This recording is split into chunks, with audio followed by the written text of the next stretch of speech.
Welcome back to Athletic Everyday, day number 119. Got a upper body workout for you today. This is mainly just a strength workout, but upon actually doing this workout, especially on the overhead press, kind of turned it into a little bit more of a hypertrophy workout. I've come to realize that the more and more different things that you try to optimize for in your training, unless they have a lot of overlap in terms of the physical qualities that you're training for with them, you really do have to pick one goal to prioritize for. So I've noticed that the better and better I get at power production, the lower body, lower body strength training, optimizing for vertical jump, the less and less energy and intention and focus I can put on my upper body training. And I think that it's supposed to be that way. You can't get really, really good at upper body or calisthenics training as well as doing vertical jump training at the same time. Purely because, the two skills, they're not, I wouldn't say that they necessarily interfere with one another. If anything, some calisthenics skills, upper body strength training can improve, the arm swing in a vertical jump, but for the most part, they don't have a lot of carryover for one another. So I've come to realize that if I'm going to optimize for one thing, it's going to be vertical jump until I'm dunking easily on 10 feet. That's like my number one goal at the moment, is to be able to get to the point where I can consistently and easily dunk on 10 feet, multiple different plants, one-handers, two-handers, quite consistently. And I think at that point, once I've got 10-foot dunking down, that's been like a major goal for me for a pretty seriously long time now. We're talking 5+ years. That's been a pretty significant goal for me. It's been at the forefront of my training numerous times, but I think this is the closest I've ever gotten to it, and I really don't want to lose focus and lose the amount of energy and intention I can put into that with training and then focusing on one other thing.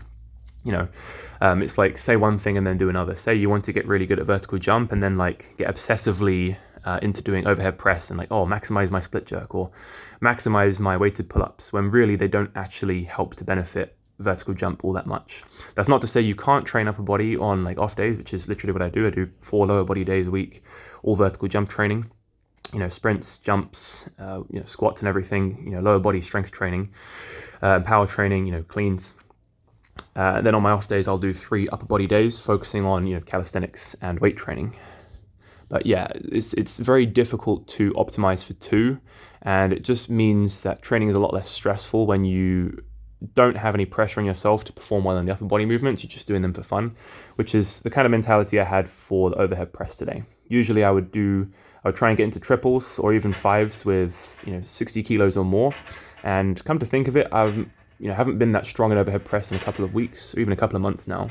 So I figured, why not today just drop the weight down, do 50, and then see how many reps you can get with 50 quite comfortably with really good form.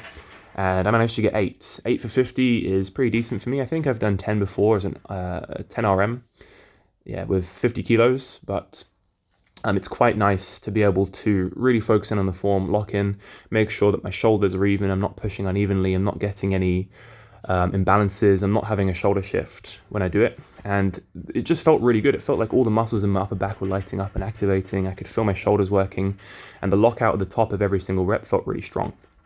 So that was overhead press. And then I moved into supersetting, weighted dips, and weighted pull-ups. Now, I really like this superset.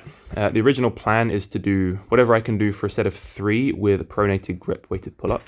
I would try and do a set of 5-4 with the ring dips. Now, I can usually do this with parallel bar dips, but because of the instability on the rings, when I get to heavier weights, I can only really do triples with, I think my top sit here was 30 kilos. So when I get up to 30 kilos, I'm only really able to get triples and, decent full range of motion reps.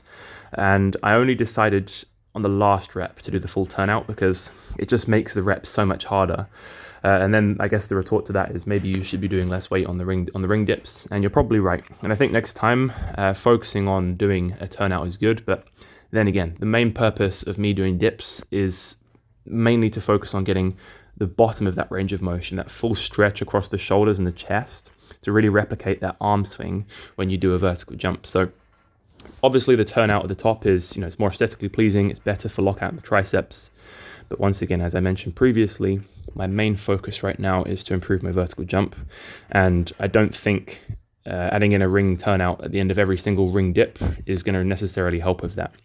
Once I've managed to achieve the goal of dunking easily on 10 feet, multiple different plants, then maybe I can start looking at improving my calisthenics skills more. But I think for now, what I'm doing is just focusing on increasing my strength on weighted pull-ups, weighted dips, and just general accessory work on the upper body, working on hypertrophy on certain areas. I think that is enough for me to do right now. Another thing that I find a little bit annoying about these two supersets, not necessarily when you superset these two exercises for everyone, but for me at least, when I superset pronated grip, weighted pull-ups, and then weighted dips on the rings, I really do feel like a slight flaring up of my bicep tendon, and that probably is just a low tolerance issue, where I'm trying to do a little bit too much high intensity work, and too much load is going through my biceps tendon.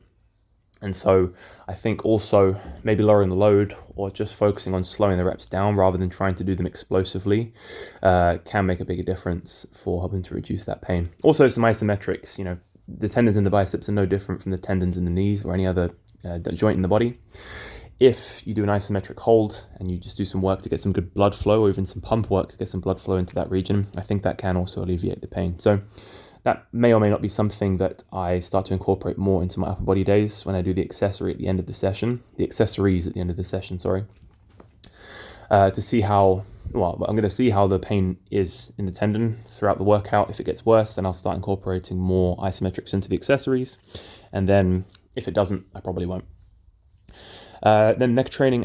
And then last of all, I did some neck training, really starting to enjoy neck training. What I find very interesting about it is that I can actually feel the entirety of my spinal column, at least down to my lumbar spine, maybe a little bit lower. Whenever I do these lateral flexions in my neck, I can feel all the way down the spine working, and then it just makes me realize more and more how the spine is all connected, all right the way up into the cervical spine, into the neck. So there's got to be some core benefits from doing this as well. Then last of all, a little bit of stretching to open up the chest and the front side of my body, and that is it, guys. Thank you very much for watching, and I will catch you in the next one.